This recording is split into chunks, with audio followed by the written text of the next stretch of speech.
Ophelia,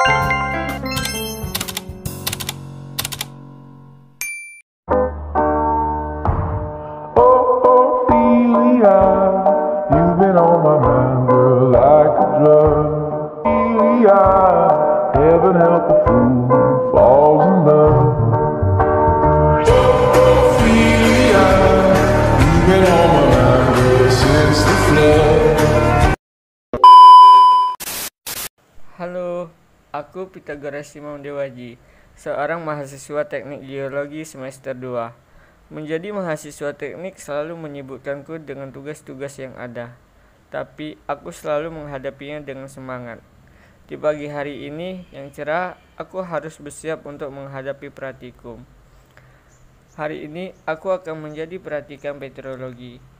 Di praktikum petrologi maupun praktikum lainnya, aku harus disiplin yang diawali dengan datang tepat waktu, bahkan sebelum praktikum dimulai.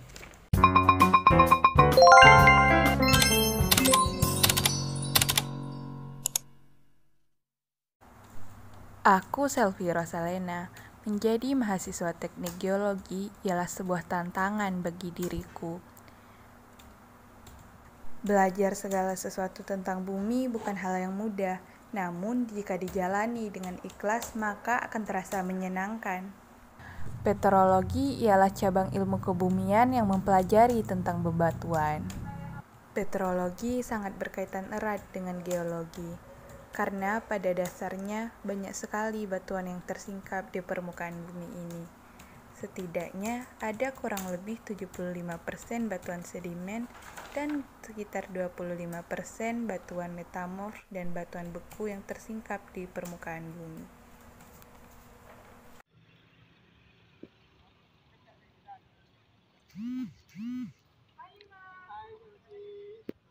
Kamu udah di kampus aja? Ya, kan kita harus tepat waktu.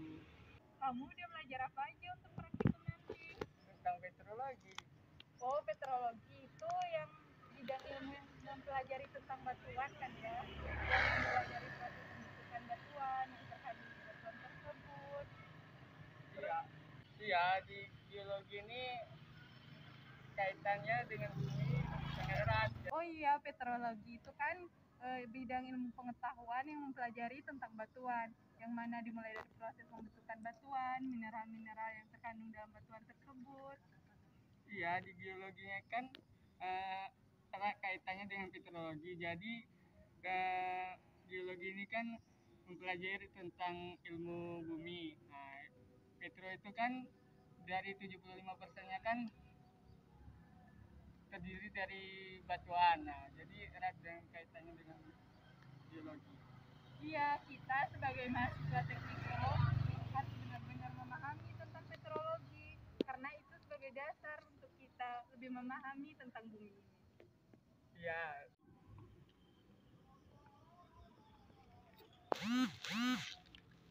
Kira di labor kita bakal ngapain aja sih?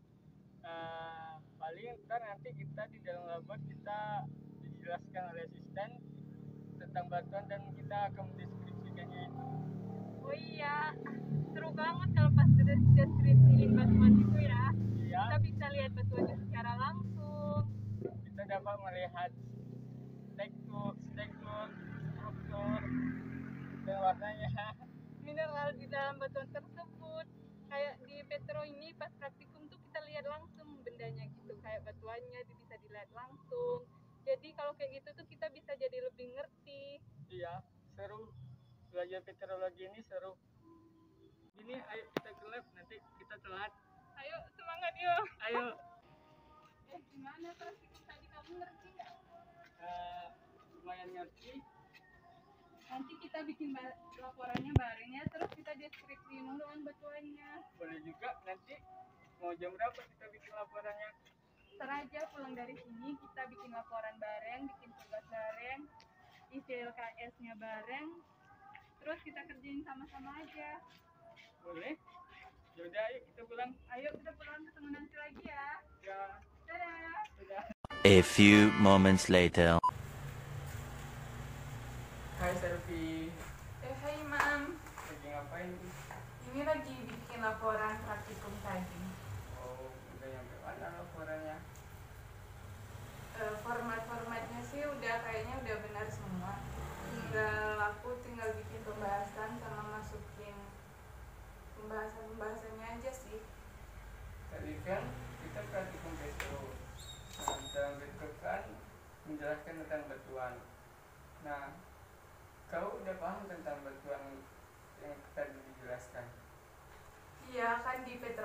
itu kan ada batuan beku, batuan piroklastik, batuan sedimen, dan batuan metamorf.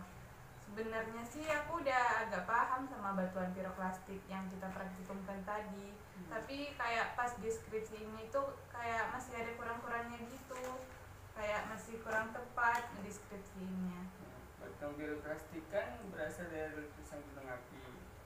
Nah, mekanisme batuan piroklastik itu ada aliran, ada mekanisme jatuhan, ada mekanisme hembusan. Nah, yang membedakannya itu dari ukuran butirnya. Kalau mekanisme hembusan itu biasanya ukuran butirnya lebih halus dan dia lebih ringan. Nah, kalau mekanisme jatuhan itu biasanya dia mempunyai adanya bom dan blok, sama juga sama aliran, adanya fragmen di dalamnya ya. Yang aliran biasanya ukurannya sedang bukan sih? Yang aliran biasanya ukurannya 64 mm atau bom atau blok. Kalau yang satunya lagi itu? Biasanya ada yang ukuran butirnya 0,04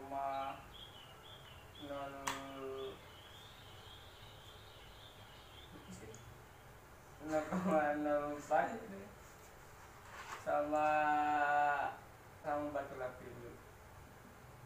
Debu halus itu biasanya disebut batuan tuf halus dan batuan tuf kasar, sama dengan batu lapili. Kamu udah ngerti belum tentang komponen penyusun batuan piroklastik? Oh, sepemahaman aku tentang komponen penyusun batuan piroklastik itu terdiri dari 3. Yang pertama itu ada kelompok material esensial. Kelompok material ini tuh ialah yang langsung dari magma yang diletuskan gunung berapi tadi, baik berupa padatan, cairan, maupun bui magma. Masanya tuh berupa padatan yang biasanya akan menjadi blok piroklastik gitu. Sedangkan ada juga yang dinamakan kelompok material aksesori, yang termasuk ke kelompok ini itu biasanya materialnya itu berasal dari endapan yang letusan sebelumnya atau yang sama atau tubuh vulkaniknya itu lebih tua. Lalu ada juga yang ketiga tuh kelompok asidental. Kalau kelompok asidental itu ialah material asing atau material hamburan dari batuan dasar yang lebih tua di bawah gunung api gitu, terutama tuh di batuan dinding sekitar leher vulkaniknya gitu. Oh iya, ini aku bawa sampel batuan piroklastik nih. Ayo kita deskripsikan. Boleh nih kita deskripsi ulang biar kita lebih ngerti cara deskripsinya ya. Kita juga mau masukin ke pembahasan di laporan nih. Kita lihat dulu warnanya. Menurut kamu ini warna flashnya apa? Kayaknya nih warna freshnya ini kuning kecoklatan deh. Terus kayaknya warna lapuknya itu abu-abu kecoklatan. Iya, warna lapuknya ini abu-abu kecoklatan. Terus strukturnya ini skoria apa vesikular? Ini strukturnya kita lihat di modul aja biar kita lebih ngerti cara. Strukturnya kita lihat, dia mempunyai lubang gas banyak atau enggak? Enggak kan? Enggak banyak kan lubang gasnya. Berarti ini strukturnya vesikuler. Lubang gasnya juga nggak tembus. Kalau di skoria kan lubang gasnya itu cenderung lebih banyak, terus juga nembus gitu. Sedangkan ini enggak, jadi ini vesikuler deh. Kalau teksturnya ada apa aja? Ukuran butir. Kalau ini ukuran butirnya ini Kayaknya ini ukuran butirnya debu kasar deh. Atau debu halus. debu kasar. Ya, debu kasar. Jadi di batuan ini tuh ukuran butirnya debu kasar. Terus derajat pembundaran ini kayaknya terlihatnya sepertinya menyudut. derajat pembundarannya ini menurut aku ini membundar. Abis lihat ukuran butirnya tadi, sekarang kita bakal nentuin derajat kebundarannya. Menurut kamu ini derajat kebundarannya apa? Menurut aku sih itu derajat kebundarannya membundar. Jadi permukaannya membundar gitu kan. Terus kita bakal nentuin juga derajat pemilahannya. Ada yang terpilah baik dan ada yang terpilah buruk. Sepertinya ini terpilah baik deh. Ukuran butirnya rada seragam gitu. Yang terpilah baik. Lalu di sini ada juga kita menentukan komposisi mineral di batuan ini. Ada mineral sialis, yang mineral sialis itu kayak kuarsa, pespat, pespatoid. Sedangkan ferromagnesium itu atau ferromagnesian itu piroksen. Menurut aku ini mineral sialisnya ini ada kuarsa dan mineral ferromagnesiumnya ini ada hornblende. Ini ada hitam-hitamnya. Plagioclase. Iya, kayaknya ini ada mineral hornblende di sini. Terus ini tuh nama batuannya apa ya? Dari deskripsi yang tadi kayaknya ini tuh batuan kumis. Yang proses bentuknya gimana ya batuan tersebut? Aku Proses masih terbentuk bingung dari sama ganesanya. batuan ini atau ganesnya ini. Batuan ini terbentuk dari hasil letusan gunung api yang eksplosif dengan mekanisme yaitu jatuhan. Ini merupakan buih magma ini. Dia membeku, makanya dia ringan. Jadi buih magmanya ini membeku di mana gitu? Aku masih bingung sama Ganesha tentang batuan kumis ini. Ya, membeku di permukaan saat terjadinya eksplosif kan, terjadinya lontaran. Nah, saat di udara dia udah langsung membeku gitu. Kamu bisa jelasin ke aku nggak yang tentang mekanisme aliran, hembusan, sama yang apa itu satu? Aku masih bingung di bagian sananya gitu. Biasanya kalau mekanisme aliran itu di dalam batunya itu terdapat fragmennya. Karena kan kalau aliran kan dia mengikuti morfologi permukaannya itu. Dia biasanya ada fragmenta batu beku atau batu sedimen di dalamnya itu.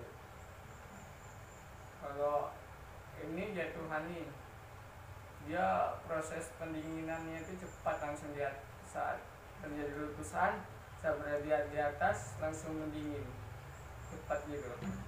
Kalau hembusan sih biasanya dia tuh jauh dari tempat lokasi letusan gunung berapi itu, letusannya gitu.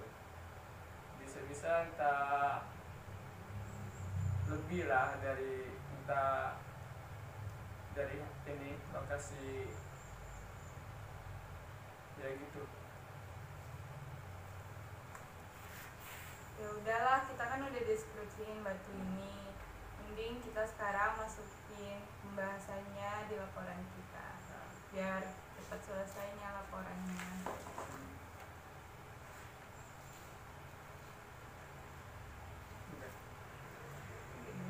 Ini sudah. Matiin dulu. Kita aku bikin apa lagi? Oke, itu aja yang kita masukin ke deskripsi.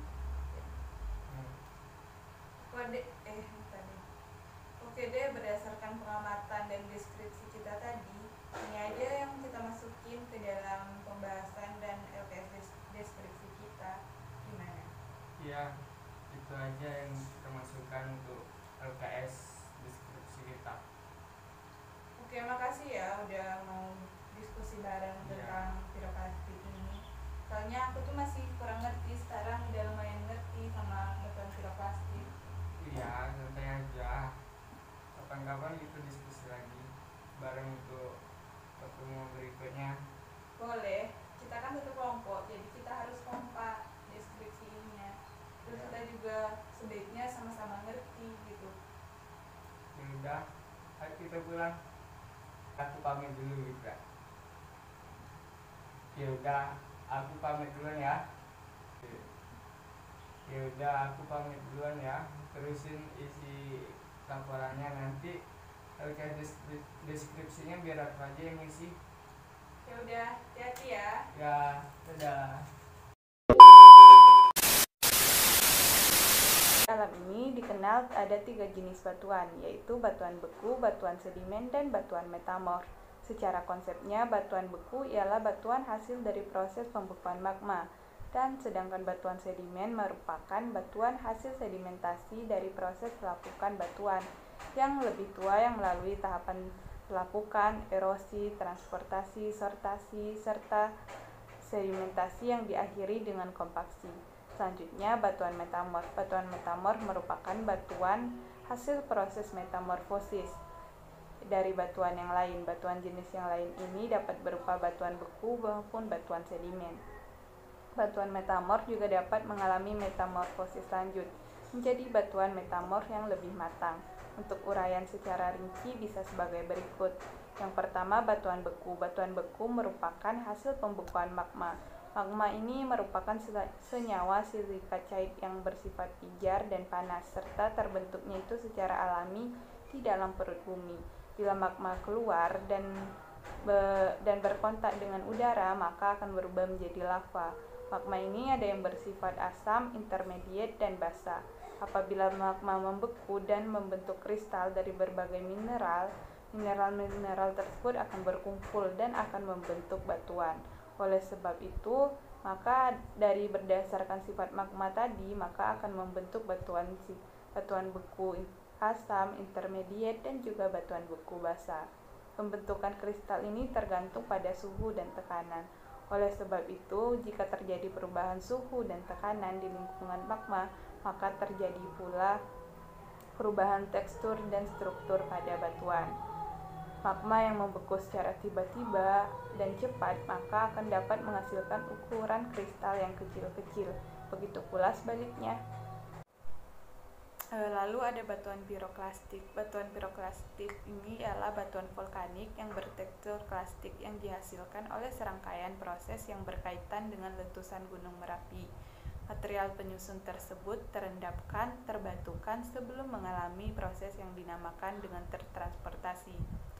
Pada batuan piroklastik ini terdiri dari komponen penyusunnya, yaitu kelompok material esensial yang termasuk dalam kelompok ini ialah material langsung dari magma yang diletuskan, baik yang berupa padatan, cairan, serta buih magma. Massa yang tadinya berupa padatan akan menjadi blok piroklastik. Massa cairan akan segera membeku selama diletuskan dan cenderung membentuk bom piroklastik, dan buih magma akan menjadi batuan yang porus dan sangat ringan yang dikenal dengan batu apung. Selanjutnya ada kelompok material aksesori yang termasuk kelompok ini merupakan kelompok dari material bekas letusan sebelumnya dari tubuh vulkanik yang sama atau dari gunung api yang sama.